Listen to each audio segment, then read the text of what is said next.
जय माँ काली। हर भक्त सोचता है, मैं माँ को याद करता हूँ, पूजा करता हूँ, फिर भी जीवन में कठिनाइयां क्यों आती हैं? लेकिन सच्चाई यह है कि जब माँ काली प्रेम करती हैं, तब वे परीक्षा भी लेती हैं, क्योंकि माँ की हर परीक्षा का अर्थ है आपकी आत्मा का उत्थान, आपका पुराना अहंकार जलना और एक नया शक्तिशाली आपका जन्म। 1. माँ की परीक्षा कैसी होती है? लारोसियो 30:1-10। माँ की परीक्षा दुख नहीं होती, वह एक आंतरिक रूपांतरण होती है। कभी अचानक सब कुछ रुक जाता है, साधना में आनंद नहीं आता, जीवन में कठिन परिस्थितियां खड़ी हो जाती हैं, लोग साथ छोड़ देते हैं और मन में यह सवाल उठता है, क्या माँ मुझसे नाराज हैं? नहीं भक्त, माँ नाराज नहीं, माँ जगा रही हैं। 2. माँ काली की परीक्षा के संकेत 1-10-2 होममल।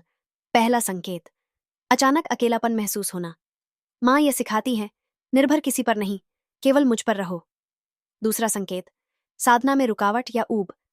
ये मन की परतें टूटने का समय होता है। माँ देखती हैं कि आप स्थिर रहते हैं या नहीं। तीसरा संकेत, बार बार असफलताएं या हानि। ये माँ का तरीका है आपका अहंकार जलाने का। जब मैं मिटता है, तभी माँ प्रकट होती हैं। 3. परीक्षा के समय माँ क्या देखती हैं? 2:4-2:40।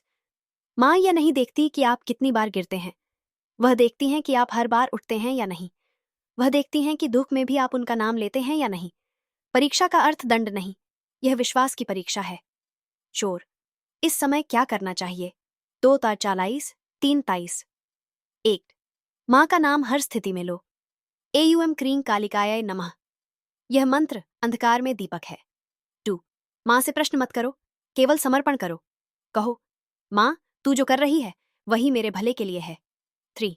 साधना बंद मत करो, भले मन न लगे पर जप करते रहो, यही आपका स्थिर भाव माँ को प्रसन्न करता है। 4. मौन में रहो, शिकायत नहीं करो, मौन में ही माँ की आवाज सुनी जा सकती है। 5. माँ की परीक्षा का अंत कैसे होता है? 3:4-10। जब भक्त परीक्षा पार कर लेता है, तो माँ स्वयं उसके जीवन में उतर आती हैं, कभी किसी अजनबी की मदद से, कभी किसी प्रेरणा या आशीर्वाद के रूप में। आप महसूस करते हैं कि सब कुछ बदल गया है, मन में शांति, चेहरे पर प्रकाश और भीतर यह अनुभूति, माँ साथ है। 6. गूढ़ सत्य 4:10-4:40। माँ काली का प्रेम अग्नि की तरह है, जो छूता है उसे शुद्ध कर देता है, जो स्वीकारता है उसे शक्तिशाली बना देता है। वह आपको तोड़ती नहीं, बल्कि भीतर छिपे दैवीय रूप को जगाती है। 7. अंतिम संदेश 4:40-5। भक्त का धर्म केवल इतना है, विश्वास रखो, चाहे हालात कैसे भी हों, क्योंकि जब माँ परीक्षा लेती हैं, वह दूरी नहीं, दीक्षा देती है। जो डटा रहा, वही माँ का सच्चा पुत्र कहलाता है। जय माँ काली। माँ, तू जो भी कर रही है, मैं तेरे भरोसे हूं।